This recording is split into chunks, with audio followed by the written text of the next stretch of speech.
ওং শান্তি।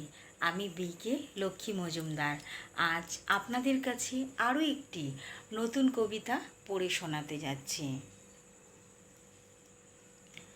আমার সকল দর্শকদের এবং বন্ধুদের জানাই শুভ কামনা। আন্তরিকতা দিয়ে কাউকে আমি ছোট করব না, করব না কারোর মন ছোট, এমন কবিতা আমি বলবো। সৎজ্ঞানে মন ভরিয়ে তাদের আমি বাবার জ্ঞানের কথা বোঝাবো। লিখে যাব আমি সেই জ্ঞান যা মানুষের হৃদয়ে ছুঁয়ে যাবে। বসে বসে ভাববে তারা যে প্রজাপিতা ব্রহ্মা বাবা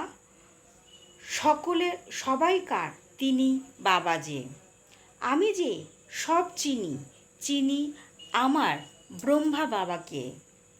সকলের হৃদয়ে ফুটে উঠুক আমার বাবার মনের মধুবঞ্জে। ওং শান্তি। ওং শান্তি সকল বন্ধুদের, সকল দর্শকদের, সকল সেন্টারের দিদিদের ও দাদাদের জানাই আমার আন্তরিক প্রীতি শুভেচ্ছা।